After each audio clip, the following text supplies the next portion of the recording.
자, 오늘은 이제 그 에서의 족보에 대해서 좀 말씀을 드릴 텐데요. 에서의 이 후손들이 누구냐면 에돔입니다. 여러분, 이 에돔도 뿐만 아니라 뭐 여러 이방 민족들이 많이 나오게 되는데, 이제 말씀해 보게 되면 제가 이제 그냥 제가 쉽게 외우는 방법을 하나 말씀드리는 거예요. 그 에서도 에로 시작하고 에돔도 에로 시작하죠. 그냥 제가 그냥 터득한 거예요. 에돔은 에로 시작이 되기 때문에 에서의 후손이다 이렇게 하시면 돼요.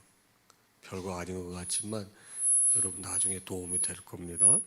자, 이 에서의 이 후손들을 보게 되면은 이 사람들은 이제 약속의 땅을 떠났어요. 그래서 에서는 아내가 이제 모두 셋이 되는데 이 가나안의 여인 중에서 2명을 택했고 그 다음에 이스마엘의 딸 중에서 1명을 택해서 아내를 셋을 두게 됩니다. 그리고 이 에서는 사실 아버지가 그 이삭이니까 하나님께서 약속하신 가나안 땅에서 살아도 되는데 안타깝게도 에서는 가나안 땅에 사는 걸 원치 않고 세일산으로 가게 됩니다. 세일산으로 가서 거기서 이제 자리를 잡고 살게 되는데 이제 안타까운 거는 우리가 이제 보게 되면은 아브라함 하게 되면 누가 연결이 되죠? 롯이 연결되지 않습니까? 또 이삭 하면 누가 연결되죠? 이스마엘이 연결되지 않습니까? 또 야곱 하면 에서가 연결되는 거예요. 이 적자가 아닌데 가지들이 이렇게 나온단 말이에요. 이거는 이제 이스라엘 역사를 보게 되면 계속 전쟁이 있게 되는데 사실은 다 같은 뿌리에서부터 전쟁이 시작된다고 하는 걸 말씀하고 있는 것이 되겠습니다. 그래서 이제 그 에서는 아버지가 하나님께로부터 받은 약속의 땅을 떠난다고 하는 것, 이게 너무나 안타깝습니다. 그리고 에서가 아까도 말씀드렸듯이 이제 결혼하게 되는 사람들이 전부 이제 이스라엘 백성들이 아니고 이방 여인들이 되지 않습니까?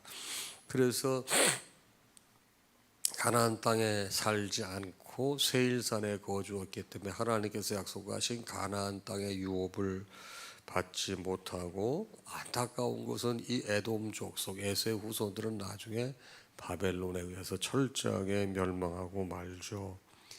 결국 에돔은 눈에 보이는 것, 자기를 사랑하는 마음 이런 것 가지고 가나안을 떠나서 선택을 잘못해서 그의 후손들이 멸절되는 이런 상황을 접하게 됩니다.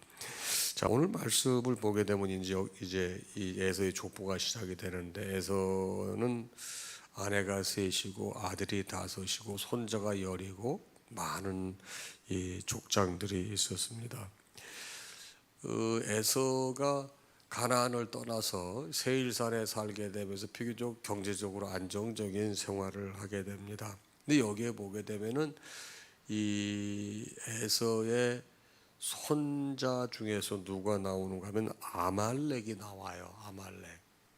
근데 아말렉의 어머니는 에서의 첩이 되겠습니다. 그런데 오늘 이 아까 우리 목사님께서 봉독해 주신 9절부터 19절에 나오는 내용 중에 바로 아말렉이 나오는 이유가 있는데, 여러분 성경을 이해할 때는 항상 제가 말씀드렸어요. 성경은 구속사적 관점에서 이해를 해야 된다.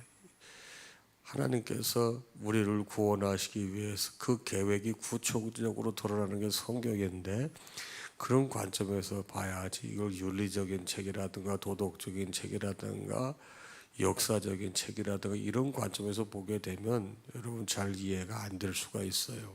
그러니까 아말렉은 여러분 잘 아시다시피 이스라엘 백성들이 출애굽해서 최초로 전쟁을 하게 된 족속이 아말렉인데, 여러분 잘 아시다시피 모세가 손을 들고 기도하게 되면 어때요? 계속 이기고 손을 내리면 계속 지게 되는 그런 기억하시죠? 그런 내용이 아말렉 족속이 되겠습니다. 자, 그런데 이 아말렉의 어머니가 이 바로 에서의 첩이라고 잘 아십니까? 여러분 이방 사람이에요.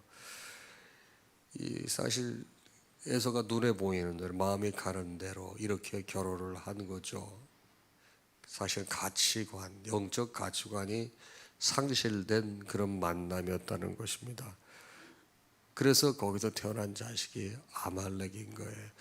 이 말씀 여러분과 저기 깨닫게 해주는, 여러분과 저는 살면서 아말렉과 같은 것은 없는가? 비록 자식은 아니지만 내가 한 사업체라든가 내가 선택한 일이라든가 이런 부분에 있어서 하나님께 기도하지 않고 말씀의 기준 따르지 않고 내 판단을 내가 보는 대로 내가 좋은 대로 해서 그 기형적인 결과가 나온 게 없는가, 이런 걸 한번 보자는 거예요. 자, 두 번째 말씀은 이제 세일의 자손이 되겠는데, 여러분 이 세일 자손들이 이제 20절부터 30절까지 쭉 나오게 되는데 사람 이름 많이 나와요. 누구 낳고 막 이러는데, 여러분 이거는 여기에는 모두 이제 이 7명의 족장과 21명의 족장 후예들이 기록되고 있습니다. 그런데 도대체 여기 왜 세일의 자손들이 여기 기록되어 있을까? 자, 원래 이 세일산의 원주민들은 호리 족속이 되겠습니다. 그런데 아까도 말씀드렸듯이 이 에서가 가나안 땅을 떠나서 세일산으로 갔다고 했는데 거기 호리 족속들과 통혼을 하게 됩니다. 그런데 이 에돔의 후손들이 무력으로 호리 족속들을 흡수시켜 버려요.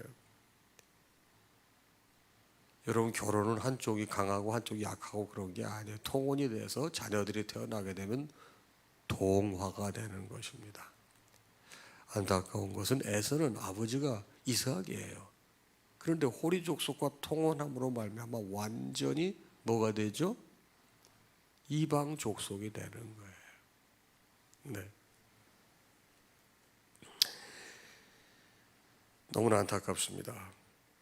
여기서 보게 되면 결혼의 중요성, 또 말씀의 어떤 그 정통성, 이런 게 안타깝게 상실되는 내용을 담고 있는 것이 바로 20절부터 30절까지의 내용이 되겠습니다. 그 다음에 31절부터 43절까지 보게 되면 에돔이 번성한다고 나와 있는데, 아까도 말씀드린 에돔은 에서의 후손이라고 말씀드렸습니다. 자, 세일 땅을 점령한 에서의 후손들은 바로 에돔 왕국을 건설합니다. 그리고 에돔 왕국을 건설한 후에 에서의 후손 중에서 8명의 왕과 그다음에 지방 군주들 11명을 쭉 소개하는 것이 오늘 본문의 말씀이 되겠습니다. 자, 그러면 여러분 오늘 본문의 말씀은 어떤 영적 깨달음을 줄까요? 여러분이 에돔이라고 하는 나라는 이스라엘 백성보다도 무려 850년 전에 왕정 체제를 갖춘 나라가 되겠습니다. 그런데 왕을 자기들끼리 한 거지 하나님의 섭리라든가 인도하심이 배제된 그러한 선택이었던 것입니다. 스스로 왕이 됐어요. 여러분 야곱의 족보와 에서의 족보를 보게 되면 큰 차이가 하나 있어요. 여러분 야곱의 족보에서는 자신의 죄 많은 인생에 대한 회개가 언급이 되지만 이 에서의 족보는 잘 나가는 내용, 똑똑한 내용, 왕된 내용만 나와 있지 회개가 전혀 있지 않습니다. 고백이 전혀 없습니다. 여러분 에서의 후손, 바로 아버지가 이삭이고 할아버지가 아브라함입니다. 성령으로 시작했어요. 영에 속한 사람으로 시작했지만 결국은 뭐예요? 육체에 속한 사람으로 마무리되고 마는 것이 에서의 후손 에돔 사람들이 되겠습니다. 여러분 말씀대로 살아야 되고 말씀의 통치를 받고 살아야 되는데 눈에 보이는 대로 마음에 끌리는 대로, 여러분 그 세일산이 별게 없었습니다. 고작해봐야 세일산에 경제적 가치가 있는 것은 여러분 온천 하나밖에 없었습니다. 사람이 눈이 어두워지게 되면 여러분 그런 걸 보고서라도 올인하는 거예요. 그렇습니다. 요즘 이 말씀을 통해서 여러분과 제가 깨달아야 될 게 뭐예요? 요즘 내가 쫓고 있는 게 뭘까? 내가 관심 가지고 있는 게 뭘까? 여러분 여기에서 모든 신앙은 갈리는 것입니다. 기도 제목을 말씀드리겠습니다. 내가 번성과 성공을 위해서 화려한 생활을 했음을 회개해야 되죠. 아까도 말씀드렸죠. 에서가 가나안 땅을 떠나서 바로 세일산으로 갔다고 말씀드렸잖아요. 거기에 화려한 번성이 눈에 보이는 거예요. 가나안보다 더 좋아 보이는 거예요. 그래서 약속을 저버리고 눈에 보이는 거 따라가는 거예요. 우리도 마찬가지. 하나님께서 여러분과 저에게 약속의 말씀을 주셨는데 그 말씀이 더디 임하는 것 같아요. 여러분, 그래서 눈에 보이는 것, 또 잡힐 것만 같은 것, 이런 거 여러분 추구하면 안 되겠습니다. 여러분, 혹시 우리가 그런 삶 살았다고 하면 하나님 앞에 이 아침 에서의 삶을 통해서 배우면서 회개했으면 좋겠습니다. 두 번째 기도의 제목은 눈에 보이는 만족과 이익을 추구했음을 우리가 회개해야 됩니다. 자,